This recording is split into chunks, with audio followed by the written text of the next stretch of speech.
Where my girls at? Where my girls at? Independent, free spirit. Ooh, it's something serious. Where my girls at? We ain't linked up in a cool minute. Where my girls at?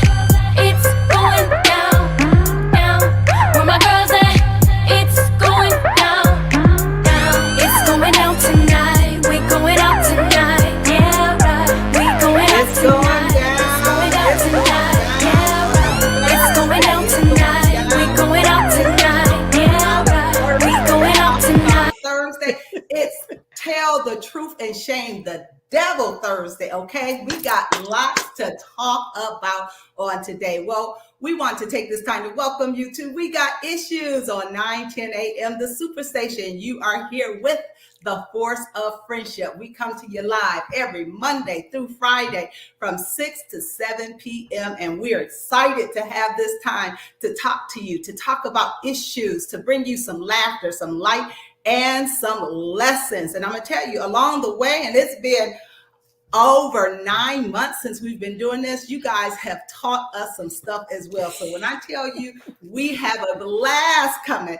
to you each and every day. And of course, we absolutely love to hear from you. So you know the number, and we absolutely want you to call us at 313-778-7600. Again, that number is 313-778-7600. Well, I don't know what you're doing on this Thursday, what you have done, but when I tell you, there is so much going on.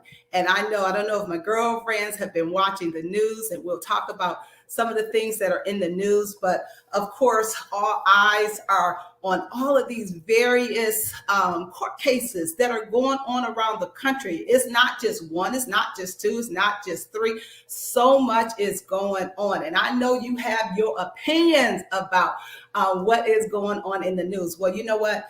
My husband, Bishop Charles H. Ellis III, he was all up in the thick of it. He was in Brunswick, Georgia with the Reverend L. Sharpton and so many other ministers. He had opportunity to fly on a private jet, you guys. Now, I haven't had that experience yet. Gloria, you know what that's like, but that's okay.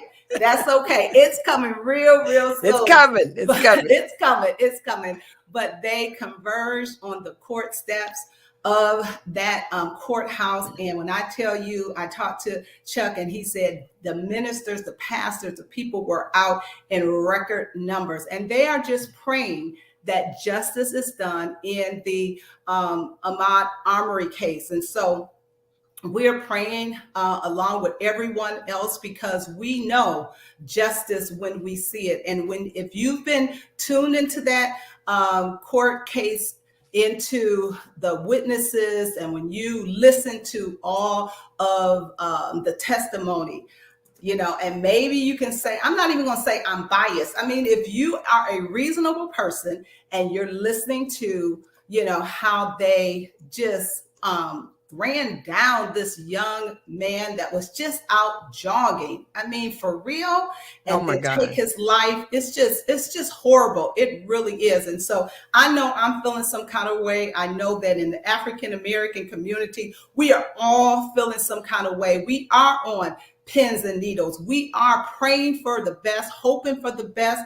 But you know what? Something on the inside is saying, what if the verdict doesn't come back as guilty? So I know you guys are feeling some kind of way. I'm going to throw it to the girlfriends in just a minute, but I do want to say I'm excited about our topic on today, because like never before, we absolutely need diversity, we need inclusion, and we need equity when it comes to corporations. I heard one of our guests said, and I want to say it was Omarosa who said, if you are at the table, then you're on if you don't have a seat at the table, then you're on the menu. And so we absolutely don't want to be on the menu. So I'm excited about our guest on today. Tyronne Stoudemire is here. And when I tell you, he is an incredible young man, and he's going to love me for saying young. We're all young.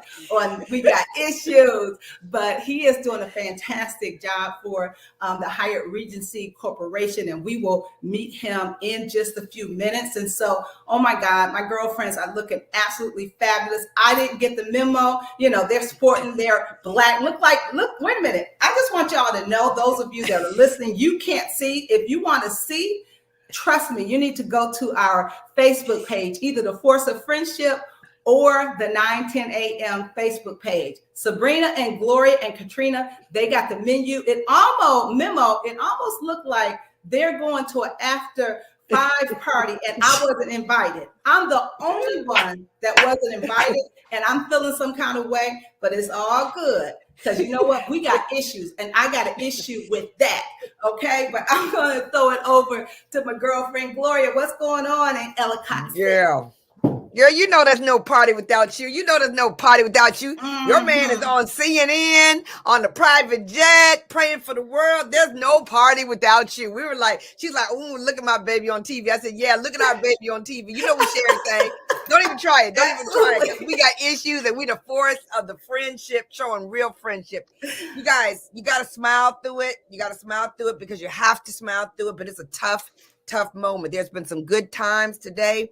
And you know, the definition of good times is very hard, very hard. I'm going to pass it to Sabrina because she's closer to it, but it was hard for me to be excited. I was excited that Julius was given an opportunity to live. I'm so sorry that he has to face something like be in prison for the rest of his life with no charge, no chance of parole. I mean, it's just so many things going on. It's so hard for us to continue to hold our head up high when there's so many things going on. And then there's so much goodness that we see, so many opportunities that we see people taking advantage of, which is so exciting. So, I mean, I'm excited about this topic because I had a chance to meet him a little bit while I was in Chicago through a point of Crisette's finger. So I'm excited to hear what he has to say, because the way that he was greeting the crowd and the way that the crowd was loving his contribution to our community was very obvious. And so I'm very excited about that. Today was a special day for me. I did a lot of recording. I did a lot about my graduation. Ken had to be recorded, y'all. Ken had to be recorded and talk about my 30-year plus history. And I was like upstairs. They told me to leave the room. All I said to him was like, look it, brother. This is what I need you to say, okay? I need you to say how much you love me and how fabulous I have been, okay? I don't need you to talk about how much I traveled. I don't need you to talk about how much dinner wasn't on time. I don't need you to talk about how I had to have you pick up the kids when I wasn't around. I don't need you to say all that. I just need you to talk about how much you love me and how fabulous I have been for 30-something years, okay? That's all I need to do. Girl, I came upstairs, shut the door. Ain't no telling what they were saying. They were laughing, joking. I said, you went beyond the topic. You went beyond the topic. But I'm excited to be here today. Excited, Chris. Excited for this topic. Excited for this topic. Sabrina, with your beautiful red lipstick. How you doing, girl? What's going on in Geneva Lake, Ohio? Well, you know what? I am just really relieved that Governor Kevin Stitt did the right thing, commuted Jones' sentence. I mean, of course, we did not want life without parole, but execution, life without parole, there's some discussion. When he gets out of office, another governor comes in, some things can change. And so that's what we're banking on. To me, I was overjoyed when I got the word that he was not going to be executed because, you know, that's final. And so I just was so restless yesterday and last night, woke up this morning continuing to pray. It's just so dear to my heart. That's my home state. That's where I was born and raised. That's where my sister is a state representative. And so we know so many of those goings and comings on in the state of Oklahoma. And so we just prayed because yesterday this time it did not look good. Mom was the word out of the governor's office. The word was that execution was high on the table. And so we're just so grateful, so grateful. I just think about his mother who really thought that he would be gone today. And so her son gets to see another day, and we're excited about that. So thanks for the continuous prayers. We're going to be watching that Arbery case along with the other case out of Wisconsin. So much, you guys. And then the rapper who was shot and killed, going to a cookie store yesterday. Right. In I Memphis, missed Young Tennessee. that. Dolphin. I totally Yeah. missed that. Yeah. 36 years old. Yeah. So you guys, we're living in some perilous times for sure. But I'm excited about our guest to talk about diversity and inclusion at the corporate workplace. So we're Sabrina, glad I to want to have say him, this. for You know sure. what? I want to say that I was really excited to see you put up what Kirk Franklin said on your social media. I was excited that he came out. I was excited that he came out in such a way that says, I feel you, I feel the same way, and that you shared it. I thought that was very, very powerful for those who have such large influence to really talk their Right. truth and not hide behind their celebrity-ness, but to use that and use that voice and use those followings to talk his truth, whether you agree or disagree. But that the more people that talk their truth, I think the more That's right. power we have as a people. Yeah, we've got to address it. We can't hide from it. We've got to talk about it.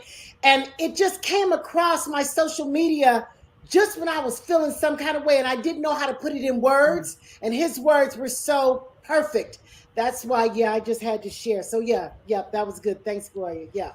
Yeah, very, very powerful, very powerful. We want to bring in our girlfriend, Caterina Harris Earl from the West Coast, looking beautiful in that white sweater. What's going on, Kat? Wow, it's a heavy day, so you gotta kind of brighten up. You make a decision to brighten up your house. We're continuing to make progress on a lot of things that as it gets closer to the end of the year, I start making my things. I want to get this done. And it feels so good when you're making progress. But I'm telling you, it's just heavy. It's just heavy. And my initial conversation this morning, as I watched Travis McMichael, who fatally shot Ahmaud Arbery, testify, is I thought, if that verdict for the kid comes down and it is not in favor and that thing hits on Friday, I mean, what we see where we are now and what could it look like this time next week with all of this that's taken place. So it's just heavy. It's heavy.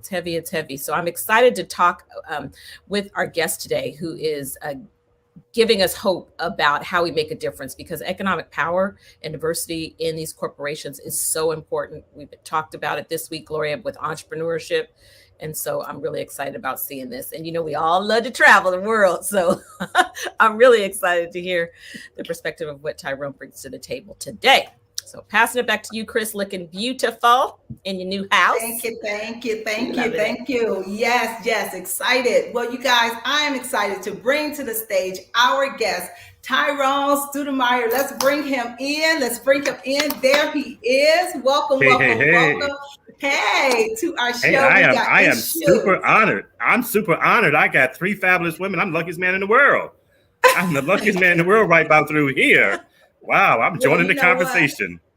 Well, we're so excited to have you. And I'm just going to give you a little snippet of his bio. It is extremely long. When you are changing lives and when you are passionate about what you do, your bio tends to be rather lengthy. So I'm just going to share just a little bit. And then I'm going to ask Tyronne. I know we're coming up on a break. When we come back from the break, Tyronne, I'm going to have you brag on yourself. I'm going to have you tell everybody just a little bit about your journey and how you ended up in this particular position. And so Tyronne Stoudemire is the new Vice President, you guys, of Global Diversity and Inclusion for the Hyatt Hotels Corporation, which of course is a global hospitality company. Tyronne is nationally recognized. He's a nationally recognized executive experienced in advancing diversity and inclusion. So once again, we are so excited, Tyronne, to have you here on We Got Issues. And so we do have a few minutes before we go to our break at 6:15. So just come on and greet everybody and tell us a little bit about your background. Absolutely. Thank you, First Lady. And again, thank you for inviting me on this wonderful conversation. We do have issues, and men had issues too, so we'll share. But a little history. I was actually born and raised in Detroit, Michigan, 2737 Ferry Park, blocks of Motown, Hitville, USA. So Detroit is my home, right? But I've been in Chicago for the last 30 years, and I started off in consulting, and I was working for a company called Hyatt Associates, and it was an outsourcing consulting firm. And our former CEO, Dale Gifford, God rest his soul, came to me and says, Tyronne, we need you to lead our diversity efforts. And I said, oh, no. no, I'm not, listen, y'all thought I was from India. Y'all didn't know I was black. I'm not trying to do nothing like that, right? I'm the wrong person. And he says, well, Tyronne, we got to come back to you, but we got to do this. And the reason why he asked me is we were going public. And if we went public, we had to make sure we had a diversity strategy and a corporate social responsibility strategy. And they wanted someone who was connected to the community and particularly to the Black church to help us grow our strategy. I did the work. I worked for Hyatt for 18 years, Hewitt for 18 years. Build a comprehensive strategy, 3 prongs, that we would be able to hire Black and brown people, that we would be advance diversity in the workforce and attract a certain type of investor. Our number one investor, and you guys will love this, was Ariel Investments. Ariel Investment is the world's largest money mutual fund company owned. Melanie Hobson and John Rogers are CEO and co-CEO. They were Hewitt's number one stockholder, 280 million shares at $65 a pop. Wow. Melanie is my BFF. Melanie is my BFF. So when you talk about impact, right, was able to deliver on that the headlines was the world's largest HR outsourcing consulting firm based in Lincolnshire, Illinois, next door to Lake Forest, one of the most prestigious communities in the country. Number one stockholder is a Black company. You don't get any more diverse than that. Right. And right. So then we were acquired by Aon. I left Aon because the CEO was not committed to diversity. When I met with him and he says, listen, I don't know why we got a problem with diversity. Find me 100 Black folks not hiring tomorrow. I knew then that was the wrong job for me. Because number one, nobody wants to be hired because of their race, their gender, or their orientation. They don't hire because they have a certain skill set to be able to do the job. So I knew that I could not work for that white man. I could not work for him. I left, Tyronne, and we're going to break. We're going to break. Hold that thought. And I want you to finish that when we come off of this break. You guys, you are listening to We Got Issues on 9:10 a.m., the Superstation, WFDF, and you are listening to The Force of Friendship. We're excited for our guest, Tyronne Stoudemire. We're talking about diversity, inclusion, and equity in the corporate world. We'll be right back after this break.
All right, we're coming back hot. We're coming back hot. You are listening to We Got Issues on 9:10 a.m. the Superstation, and we are here with the Force of Friendship. And I am so excited about our guest that is here. He is a vice president of diversity for Hyatt Regency Corporation. Is none other than Tyronne Stoudemire. And before break, he was talking to us about inclusion and having diversity in the workplace. And so today, that is our conversation. We're talking about diversity and we're talking about inclusion and equity. It is our time to have a place or a seat at the table. So before the break, Tyronne, you were talking about the individual that told you, just find me 100 Black people and I'll hire them tomorrow. So talk to us about what true inclusion looks like. Somebody that is sincere about, making sure that their corporation is diverse. What does that look Absolutely. like? First, say that's a wonderful question. Now, and let me just define what diversity is. Diversity is being invited to the party. Inclusion is being asked to dance, and equity is dancing to my music. So being able to just say break that it down. again. Say that again, Tyronne. Diversity is it being invited to the party. Inclusion is being asked to dance, and equity is dancing to my music. So until corporations get to a place, right, that we're accepted, we're around all race, genders, right, that you find a place. I told young people that I coach today, if a company if you can't see yourself in the organization, don't join it. Start your own business. If you can't see Blacks on boards, if you can't see Blacks in the C-suite, that is not a place for you to work, because you're going to be constantly trying to prove yourself, because when it's one Black person, he or she is constantly defending themselves or proving themselves. When it's two, it gets combative because there's only room for one. It doesn't level off till you get a critical mass of 3+. So until companies who are really committed to doing this, and you see it at the boardroom, you see it in the executive suite, you see it at mid-level managers, and you see it them on historical Black colleges campuses trying to hire Black folks. Now, I want to share with you, I also serve on the board of American Airlines. They asked me to come on and help them to advance Black travelers. And what they've done, they saw a deficit Blacks in aviation. And after having a conversation with what the day in life with 4 Black pilots compared to what the day in life with white pilots, the CEO walked away with saying, and it was uniquely different. The Black people said, I went to college. I got my master's degree. I got my PhD. I had to have 25 hours in flying hours. I didn't get to be a pilot till I was 40. The white boy said, it was, I didn't graduate high school. I got a GED. I traveled around and golf, hiked around the world. I got my hours in flying with my father's corporate jet. So distinct differences. And I was a millionaire by the time I was 30, is what the white guy said. Right. It took the Black guy till 40, right? And I said, so you see the difference. I believe that adults and leaders particularly learn from an aha moment. They get feedback. They should self-correct, influence others, influence systems. We should influence the systems that are flawed, that are prohibiting us from being equitable in the workplace. So after having that conversation, he said, well, he says, Tyra, what should I do? I said, you need to close the gap. You need 8,000 pilots by 2014. Wow. The fast one demographic, that's a lot. He said, so what about he actually got approval and granted $100 million to focus on Blacks in aviation. Wow. Exactly. $100 million. That's $10 million a year that he has committed to help advance Blacks in aviation. Now, there's everybody in aviation, not pilots. You got controllers, you got technology people, right? So we don't have to always fly a plane, but that's what it looks like when companies are actually putting their money where their mouth is, and then action. Empathy plus Tyronne, action equals care. It's so big that you are highlighting the criticalness of us at the table, because even though he might have sort of been looking for it, he would not have thought that big. He would not have dug that deep. He would not have known the differences. He would not have been able to see the glaring impact that is not available, and therefore we don't show up. Because in other people's mind, until we're at the table, they just think, I don't know, they just don't show up. They must not be interested. It must not be their deal. And so I just have to highlight what you're saying over and over again is, fighting to be at the table. And when you get to the table, do something about it. Do something about it. As First Lady said, that Amorosa said, if you're not at the table, you're on the menu. That's true. That is absolutely true. And in my work, I've been doing this for so very long, I know how to predict the questions they're going to ask. Study shows that only 15% of white Americans have blacks in their networks. That means that 70% of them don't. 80% of jobs are filled with internal referrals. So when white folks say they can't find blacks, they can't. So we have to do something to help them to broaden their networks. Where are they going to broaden their networks? By connecting with historical black colleges, with churches, with community art centers. They've got to be in the trenches to where we are in order to be able to attract talent into the organization. Studies also show that only 65% of blacks have whites in their networks. So it's time for both of us to come together to figure out how we work across those differences, right? We got to have mutual adaptation. We've got to be able to have blacks at the table. We got to have more than one black. You got to have a minimum of 3 to have an impact at the top of the house, right? Because again, who is our greatest asset? And I'm not saying it just because you're on this phone. It's our black women. You want to get something fixed? You want to build a business? Give it to a sister. I will tell you, black women are more educated. They're more adaptable. They're more flexible, they're resilient, and they're more inclusive, because black women are going to think about their black sons and their black daughters. They're going to think about their grandparents and their great-grandparents and how they're building legacy, versus our Caucasians who have a tendency to may not think that way. So again, this is a part of systematic racism. Whites don't see what we see. They have no clue. So they have the will, they don't have the skill. So my job is helping them build the skill set to be able to navigate through cultural differences so that we create opportunities, because Latinos may be the fastest growing demographic today, but guess who's spending more money? Black folks. Who is the most? Yes. What is the biggest pushback that you have seen when you look at corporations that are just comfortable keeping it, the way it is, and maybe, we get one and one is enough, and then they can say we met our quota, and you know what? And sometimes when you are the only one, you tend to be the one that people look at and they discount the reason that you're there. They don't look at you because you're highly educated and that you are good at what you do, but sometimes it's they had to meet their quota. So you're the one that's meeting the quota, which is really a lot of pressure, because that, like you said, one person feels the brunt of, I got to overachieve. I'll never forget when Michelle Obama, former First Lady Michelle Obama, had her tour, and she just talked about the pressure that she and President Obama felt by being the first, and how they had to make sure they could never be late because they didn't want to be in that, it's CP time, and just the pressure that we have that they don't have. So talk to us a little bit about that. So you're absolutely right. That goes like the study said, when there's one, he or she is trying to defend themselves. We're always defending and proving ourselves. Here's the drill. This is all rooted in fear. White folks, particularly white men, think that there's a zero-sum game. If I have to give up something for someone black, I'm losing. What they need to understand, though, is that if they don't give up, they're going to lose. If they don't make space, they're going to lose. So when you look at any studies in my consulting days, when you look at products and services, I remember doing some work for Tide. They were rolling out Tide with bleach. And we had a group of white women and a group of black women. And we played the commercial. It was a black man on a bed of white linen with a white T-shirt on, and the baby was on his chest with a white diaper. He had a wedding ring on. He was comforting the baby. The white women said, "Oh, that's cute. That's great." The black women roared, "You see me. We like we like clean clothes too." And he's taking care of his family. So all the negative things that you said about black folks, they were changing the paradigm. So until people see us and really recognize us, we're not seen.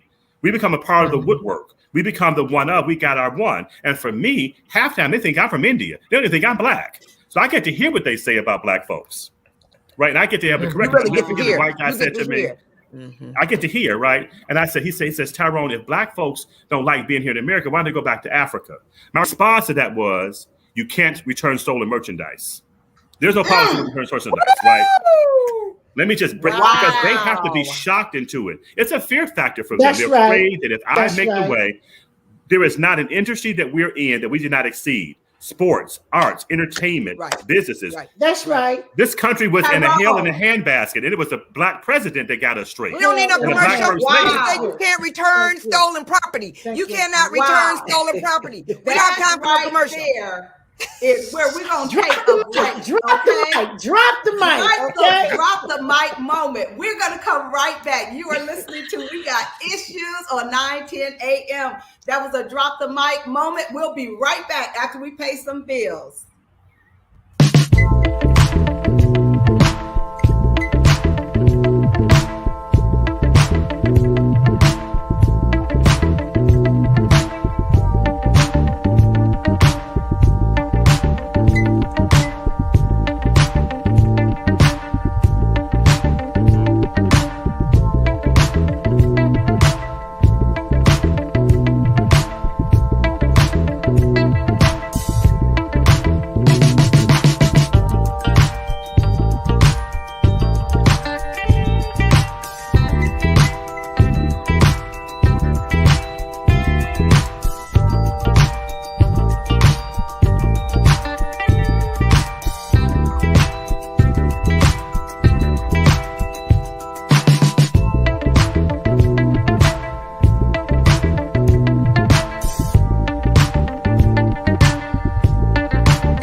All right, we're coming back. You're listening to We Got Issues on 9:10 a.m. The Superstation with the Force of Friendship. And our guest today is Tyronne Stoudemire, who's the Vice President of Diversity for Hyatt Regency Corporation. And when I tell you, we had a drop of the mic moment right before the break. When I tell you, Tyronne, you are absolutely educating us. You are absolutely doing that. And we're so excited. And you guys, check this out. When I tell you Tyronne is super bad all day long, he is going to be on the cover of Inclusion magazine, which is hitting the streets next week. So make sure you pick up a copy. It is a full-blown, article on him, his work, and what he's doing. And so when I tell you, I am so proud of you, Tyronne. I am so appreciative of how you are making a difference. And you know what? You know the saying, people don't know what they don't know.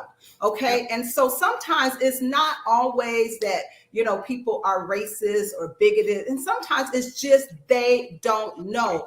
And you know what? It is so good when you do meet individuals who are like, you know what? I know I can do better. I just need to know what to do. And so we're appreciative that you are absolutely shining the light in their places of darkness so that other people can have a seat at the table. So we're excited about that. And so I don't know, girlfriends, who wants to ask her? Go ahead. I have a question. I definitely have a question. From the city of Detroit, me too. From 1885 Fairfield and Curtis and Livernois, I got you. But here's my question. I want to know, Tyronne, when you say they want to have diversity, that when I'm talking about the big corporation, when they say I want to know what is the real driving force that is causing them to want to have the diversity. I really want to know what makes them sit up there, because when they're sitting around the table having cigars with their best friends, everybody's not talking the same language. So what causes them to say, yes, I do, and the others to say, I'm never? That's a good question. And that's the $1 million question. Here's a scenario. It is about money. At the end of the day, it's about money and the spending and buying power of Black. So your product consumer companies will get there faster. Your consulting firms, your law firms, and your accounting firms, they won't, because they don't have customers saying, if I don't see myself in that ad, I'm not buying your product. If Pastor Ellis gets up and says, I want my congregation to buy Campbell's soup, they're going to buy Campbell's soup because they trust and believe him, right? They're going to do it. So when we start controlling our dollars, that's what's going to make a difference. I don't know if you guys saw, but just a few weeks ago in Chicago, the CEO of McDonald's had a private conversation on text message with the mayor. And he was talking about the kids that were shot up in the McDonald's drive-thru. His quote was, "This is a result of bad parenting." That text message got out. That's what he said? I'll send it. Yes, I'll send it to you guys. It's all national news. He said, this is an example of bad parenting. Those kids got shot up in my McDonald's drive-thru is a result of bad parenting, which is a problem, right? They're calling from him to resign. They're picketing outside of McDonald's. They're shutting down. But his number one consumer of McDonald's are working mothers. Mothers. That's right. Right? That's right. So we have to be able, it's about the money that we spend or the money we don't spend. Let me be very clear. My strongest allies and big supporters have been white men. So this is not about black and white. And as Christians, we want to forgive and love everybody. But they're fearful that they're going to lose. So those who product consumers will get there a lot faster if we control our dollars. Right? Yeah. We have that. That's who's going to get there fastest. You've seen more Black commercials since the murder of George Floyd than you've ever seen in our whole lifetime collectively. That's right. That's right. That's exactly right. That wasn't happenstances. And George was not the first Black person to be shot and will not be the last. Right. But companies saw, right. Here's the deal. You have a group of leaders who now children are more conscious about equity issues than they are. Mm-hmm. And when those kids, their children, their children. Yeah. And the other thing is you have white men now having conversations with their daughters who they put through MBA school and master's degrees, etc., are having trouble on work or coming home complaining to their daddies. Mm-hmm. So they're now looking at this from a legacy perspective. Mm-hmm. Tyronne, how do we make sure? How do we make sure that this is just not a Band-Aid? Because now we see all of the advertisement. We got to keep the pressure on the market to make sure that this is not a game for us. Don't treat it like a game. Yep. I love the question. And I'm sorry to interrupt you, but here's the deal. It's exactly what we're doing now. The more we utilize social media and educate each other and share these examples and use social media, it will shut it down. The pressure alone is going to get them. When you look at companies are being canceled, their culture is being canceled because of lack of supported organizations. Youth are now looking at Generation Z. Don't look at the board member. They're looking at CEOs and their and executive members at who's in their LinkedIn profile. How many Black folks do you know in your profile? And if I don't see that, I'm canceling you. Yeah. Right. So it's a moment. This is not a moment. This is a movement. This is just like 1967, the height of civil rights. Okay. We have got to stand up, and we cannot allow it because of our generosity and our inclusive spirit as Black folks. This is about Black life. This is not about Asian hate. It's not about Me Too movement. It's about Black lives, and we should center and focus because they will lose their track to say we're not being inclusive. But the reality is that we're at the bottom of every statistic that there is. Health, jobs, unemployment, education. That is not true. Everything. And until people, you can't fix what you're not willing to face. We have to make sure it's in their faces ongoing. My LinkedIn profile, I post all those things that you got restaurants that are telling kids to put Black folks in certain areas in restaurants. That's racial discrimination. What? Yeah, it's racial discrimination. Yeah. I was in the airport the other day, and a white woman walks up to me. And she got on double mask. She says to me, "Do you see all these white people ain't got no mask on? Why are you gonna come to me? And what do you expect me to do? And I'm the only black thing standing there." I told her, "I speak no English. I speak no English. I think that's I'm not even going down there with you. Listen, Karen. Listen. Karen, I speak no English." Chris is gonna go like this. One more question. Okay, we talked about us being educated, competent, flexible, resilient, inclusive. How can we we got to get these people to go to these HBCUs and find the black talent. The talent is there. They always say we can't find a candidate. That's not true. Right. So how do we put the pressure to go get the talent? So there's twofold. There's some companies that are really trying to do it. They're trying to do it well. But the other piece of it is that they've got to look at their internal systems that are flawed, because corporate America was built by white men for white men. When you look at talent acquisition strategies and you look at systems, they're flawed. They're all for white men. So we got to look at role descriptions. What was an accountant today is not the accountant we needed 50 years ago. It's a different skill set.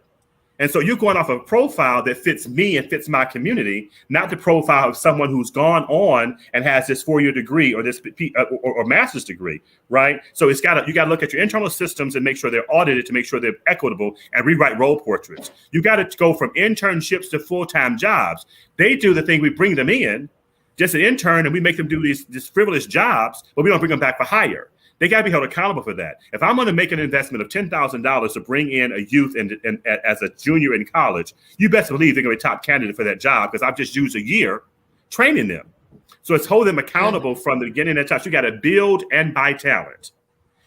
Corporations say, "I want you, I need you, I got you." They get you in. They tell you to follow the rules, the unwritten rules. We have got, it wants to be authentic self, but the first time a woman wears her natural hair, it's a problem. The first time I wear my red jacket, it's a problem. They're not astute to know enough about culture. So there's an education component, there's a system component, and then there's a follow through. Because these kids, listen, our kids come out the womb knowing technology. Right. And those who can navigate through computer games and iPhones and hip hop and rap, they're primed to be engineers. Because it's about math and science, and all those things have math and science and beats. We have to help them understand what are transferable. And we've got to help, and particularly in the church, I think we understand is that there's skills that we build in the church. I don't have a degree. Let me be very clear. I'm the highest ranking black man at Hyatt. I do not own a 4-year degree. So, my mother died my father died when I was 13. My mother died my second year in college. My sister had a 2-year-old and she was 16. I was not going to set a circumstance. I had to provide for my family. But I had to work hard. I had to get there. And education is important. But understand this. If I didn't have the access, I wouldn't be where I'm at. If I didn't have enough courage to stand up and say, this is inappropriate, we got to fix it. When you see the injustice, you got to speak up. And everybody's not afraid. Everybody's afraid to speak up when they see the injustice in the workplace. I call leaders on the spot all the time and say, everybody's saying, you guys, there's women in this room. You guys is no longer appropriate. You got to start with the small things. You got to have the ladders on the rung have to be smaller. They can't be so unreachable. You got to meet people where they are, and you have to push them to get there faster. And you got to do the same thing. And our kids will have choices. Our kids will have choices, and the choices they need to be educated on is that I'm not working for an organization not committed and have evidence of their commitment. So it starts with internships. It starts with job shadowing. It starts with giving people global experience. I remember they were telling me you need global experience. Well, let's open up call centers in India, in Gangaon, in New Delhi. How much global experience I need to have? So we have to know the game, and it's shifting from checkers to chess. Shifting from checkers to chess. And as Black folks, we don't play games with people's lives, but white folks and majority leaders play games. It's a game, and once you master the game, they want to change it. So we have to have these conversations over and over again. We've got to read. We got to expose the light outshines the darkness every time. So we got to bring darkness all the time. Yes, absolutely. Tyronne, I know Caterina has a question, and I know we're getting ready to go to our break. And so, Caterina, you can go ahead and ask your question. And after the break, Tyronne, can you answer her question? Absolutely. This conversation is juicy. So, kind of right along what you were talking about I want to know as the consumer, and I want to know if I am coming out bachelor's, I have my master's, what do I look for to know if I'm getting into a corporation that just has me as a token, or where I really have a chance of making some money moves and moving up? If you could talk about that. I have one more. Right. So Tyronne, right after the break, you will answer Caterina's question. You guys, we are having an amazing conversation on diversity, inclusion, and equity. And we will come right back with you. You're listening to 910 a.m. The Superstation. We got issues with the force of friendship. We'll be right back.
All right, we're coming back. We're coming back hot off the break. We are talking about diversity, inclusion, and equity in the corporate office. We're talking about it's time for us to take our place in the C-suite. You know what? There are some African Americans don't even know what the C-suite is. You know what?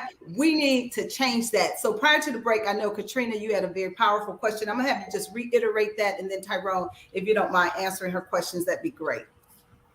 Yes, I I just really wanted to know if I were coming out with my bachelor's or my master's degree, I want to be able to interview the corporation as well to make a decision on where would I want to invest my time, where I really have a chance of succeeding. And just tagging onto that as a consumer, how can I really know? I'm loyal to United Airlines. I'm so glad to hear what you just said. How can I know where I should or should not spend my money? What do I look at? How can I know, aside from just knowing they got somebody in a black person in their ads? Good, very good questions. And I'll deal with the latter one first. Every Fortune 500 company after the death and murder of George Floyd has now got to report their representation numbers by levels and by race, gender, and race and gender. Every company now has also their earnings and their spending and where they're spending, who are they doing business with. So for me, I would make sure that I look at that annual report and see under diversity and corporate social responsibility and sustainability and see how they're showing up in the communities, who they're spending their money with, and how they're promoting talent. Then I'll look at the representation of their board and their to Crisette, so the C-suite, the CEO and all of his direct reports. So who's the chief diversity officer? Who's the chief CFO? Who is the chief marketing officer, right? And I would look at their LinkedIn profile and see who are they connected to. Because I said earlier, 80% of jobs are done with internal referrals. People get paid $5,000 to $10,000 per referral. Black is top right now. Say that again, Tyronne. You said what? So most companies have what we call internal referral programs. And most internal referral programs, people that are VP and above, you get $5,000 or $10,000 if you refer that person, they stay more than 120 days. So it's an incentive for people to refer people to the organization. 120 days.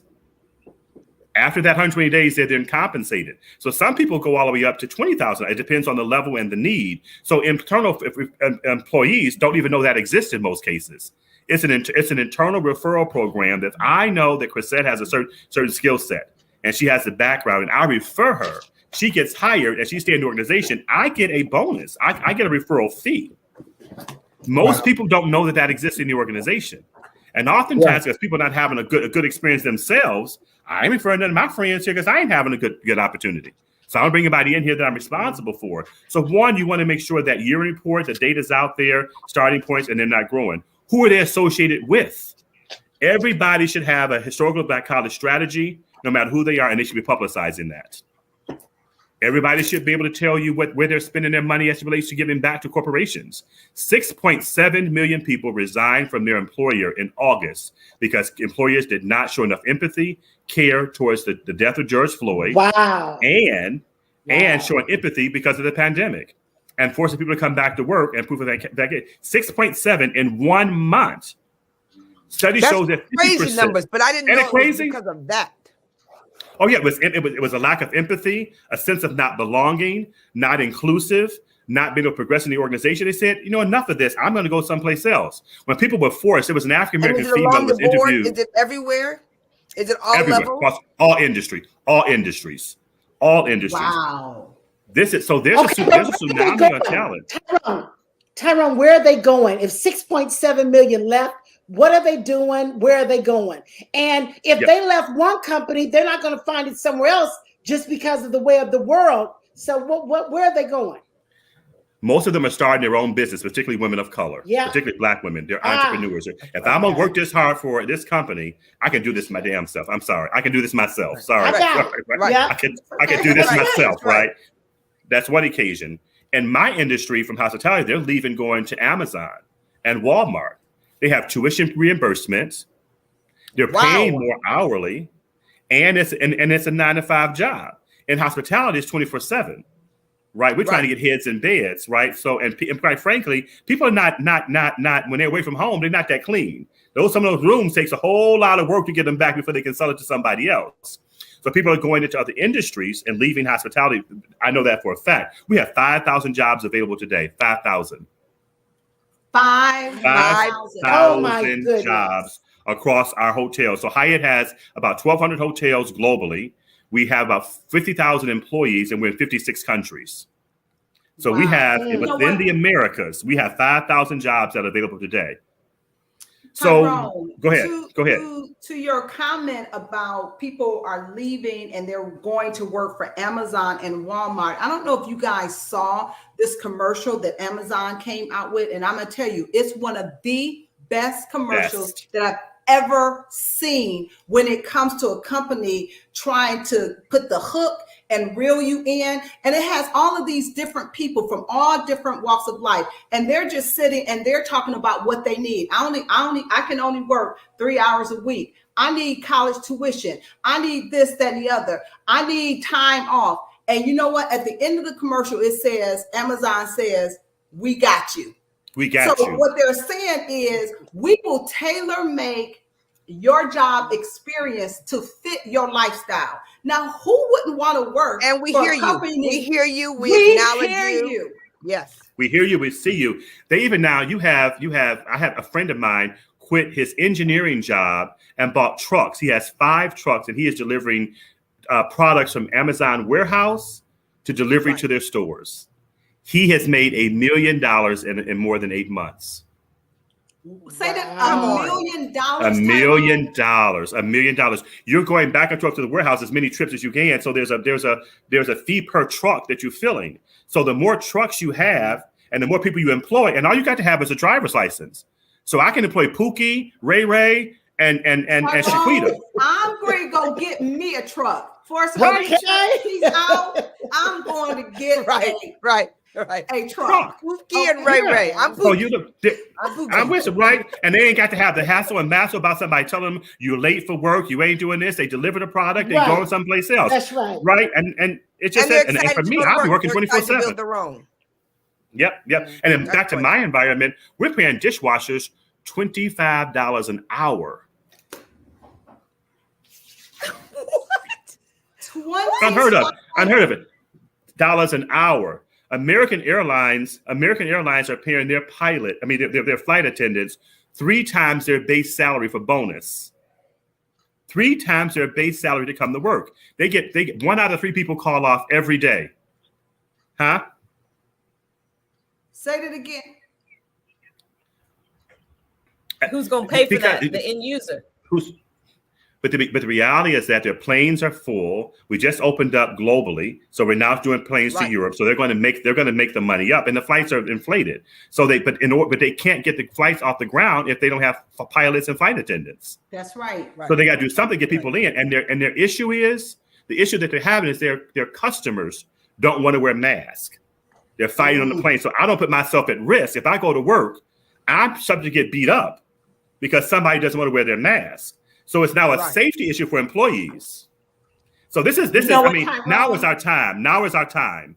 We either step up or step out. Now is our time. Yeah. Now is our time. It is time for us to take our seat at the table. We can't be intimidated. We can't be afraid to ask. When I tell you, this has been a very enlightening conversation. Tyronne, we absolutely are going to bring you back for part 2. This just was not enough time to cover it all, but we truly thank you for just being upfront and honest with diversity, inclusion, and equity in the workplace. You guys have been listening to We Got Issues on 9:10 a.m. the Superstation with the Force of Friendship. We'll see you on Friday. See you later. Tune in tomorrow. Bye-bye. You got me. I'm your girl and your host for tomorrow.